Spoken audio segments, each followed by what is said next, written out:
iblis terhadap manusia. Rasulullah Shallallahu Alaihi Wasallam pernah mengatakan, aku tidak khawatir ketika umatku ini menjadi orang miskin, orang susah. Rasul itu tak khawatir dia, ibu. Yang dikhawatirkan oleh Rasulullah itu adalah ketika dunia ini dibentangkan untuk manusia. Kalau kita susah, ibu bapak, apa yang bisa kita lakukan? Tak ada, ibu bapak, tak ada, bunda.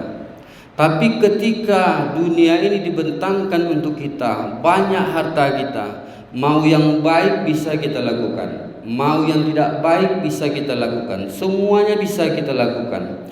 Maka kekhawatiran Rasulullah Shallallahu Alaihi Wasallam ini harus kita waspadai di dunia ini, bunda. Suatu saat Nabi Nuh itu setelah selesai dia membuat kapal, maka beberapa waktu setelah itu terjadilah banjir yang luar biasa, bunda. Maka orang yang beriman kepada Nabi Nuh itu, dia masuk ke dalam kapal Nabi Nuh itu. Ketika di tengah-tengah bahtera banjir yang luar biasa itu, bunda, maka Nabi Nuh itu melihat manusia. Ada bapak-bapak, ada manusia masuk ke kapal Nabi Nuh itu, tapi mulutnya itu mirip dengan sapi. Tentu terkejut Nabi Nuh, bunda. Maka Nabi Nuh bertanya kepada bapak itu, wahai fulan, siapakah engkau?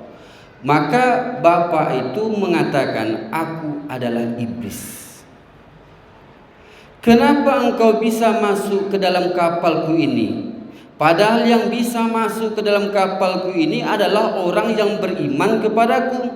Kata Nabi Nuh, yang beriman kepada Allah.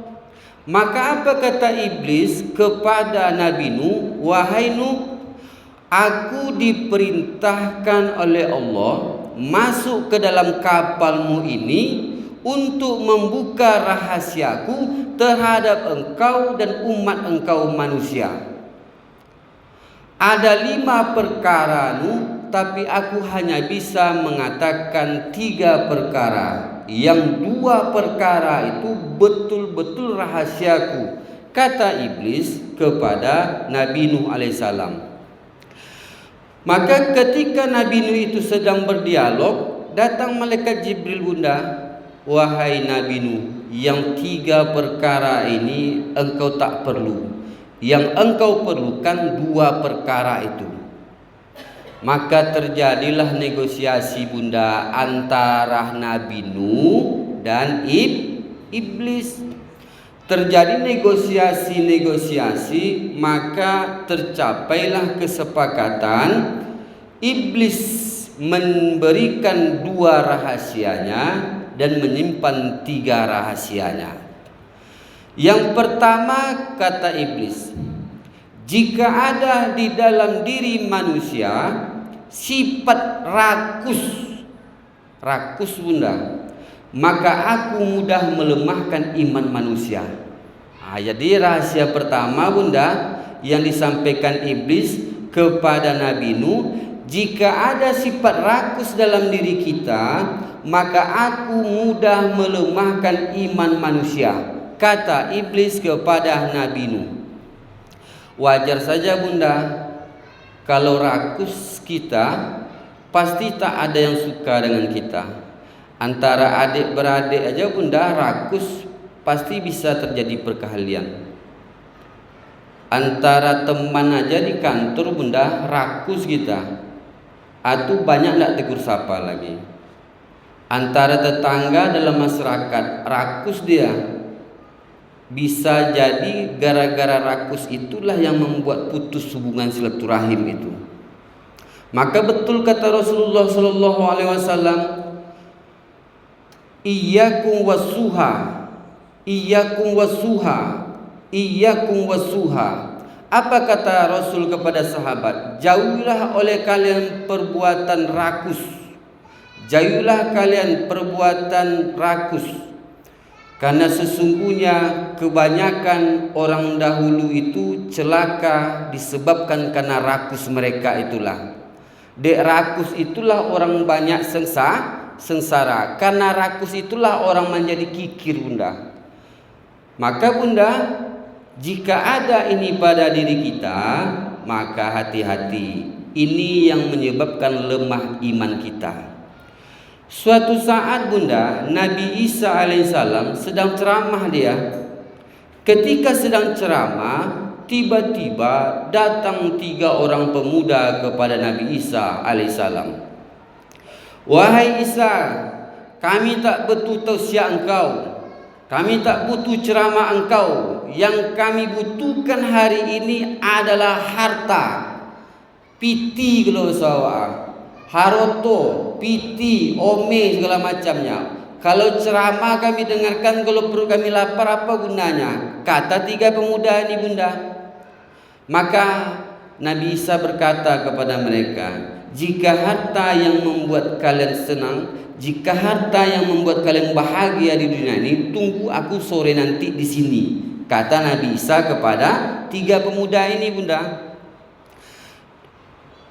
Waktu sore ditemuilah oleh 3 pemuda ini. Maka Nabi Isa berkata dia, wahai fulan, kata Nabi Isa, di sudut sana ada sebuah goa.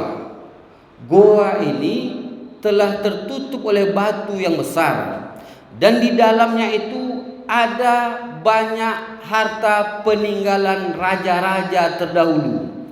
Jika harta yang membuat kalian senang, jika harta yang membuat kalian bahagia, ambillah harta yang ada di dalam goa itu. Kata Nabi Isa, Bunda.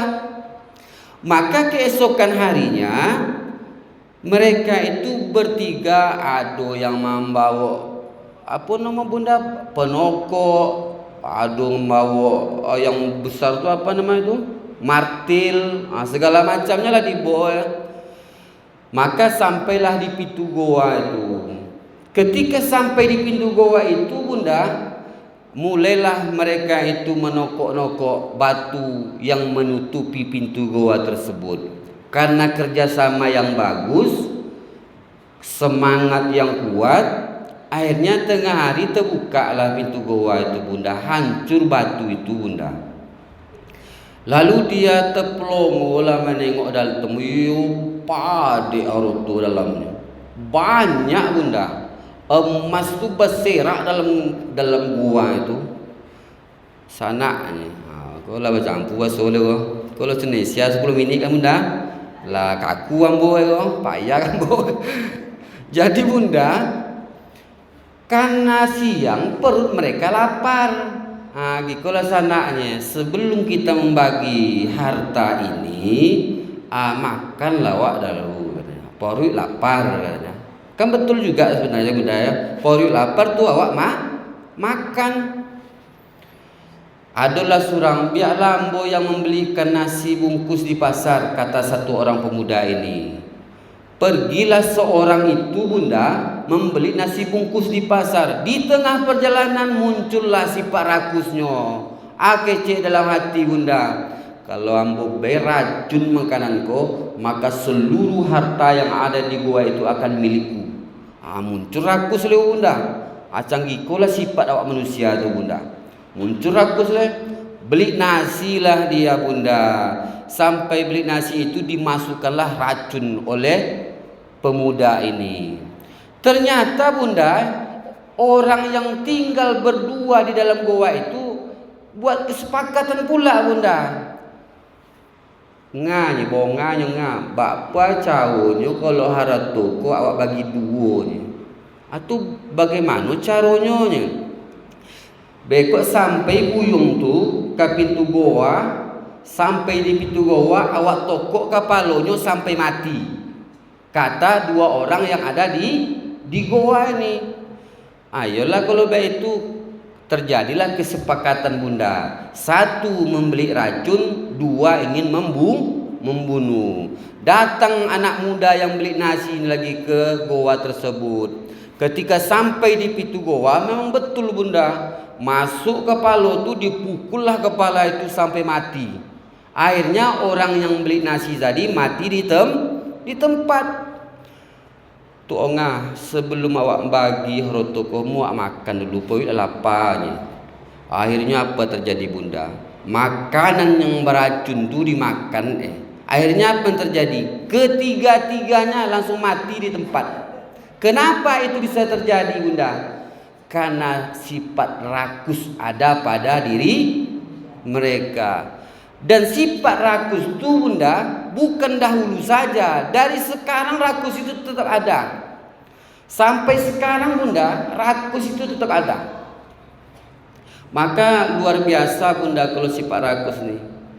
Awaklah punya jabatan, bertambah jabatan, awaklah punya haroto, bertambah haroto. Memang seperti itu sifat manusia itu bunda, tak bisa pula kita pungkiri.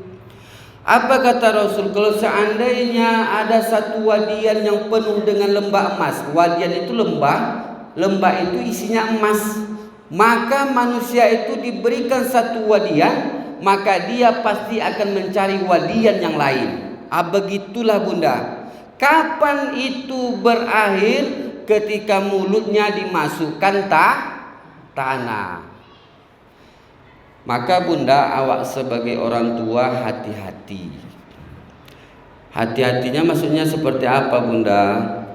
Awak kadang dek harotu ko bacokak awak. Tu bahaya.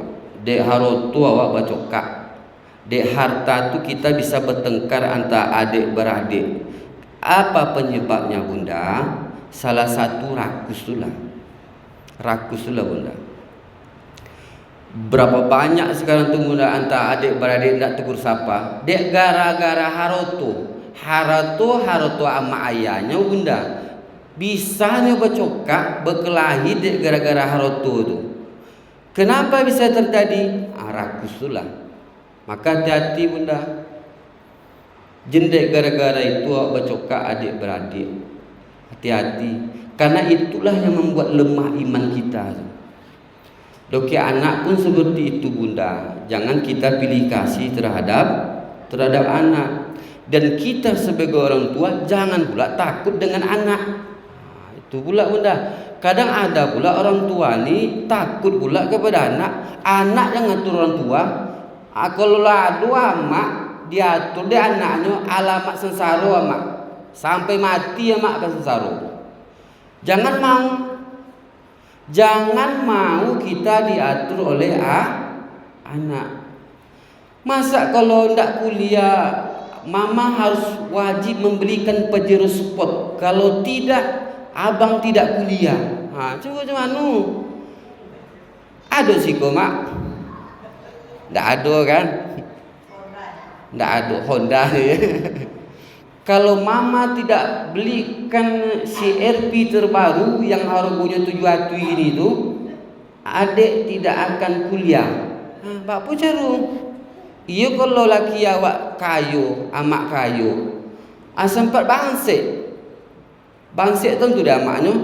Ndak bangsat oh. Bangsek tu susah. Sempat susah mak. Adi paso macam itu. Abah hutang amak, bagade SK. Tu ndak makan amak gara-gara itu le. Macam mana? Sakit ke pola amak? Pecah pembuluh darah amak. Mati ditogak amak siap tu. Dek mikir anak. Tentu dah amak mati togaknya. Ndak berdiri dia tu mati ndak itu mukosinya tu. Takojut amak tu langsung mati Macam itulah terkejut dia langsung mati. Dan itu banyak terjadi sekarang bunda. Dek gara-gara itulah.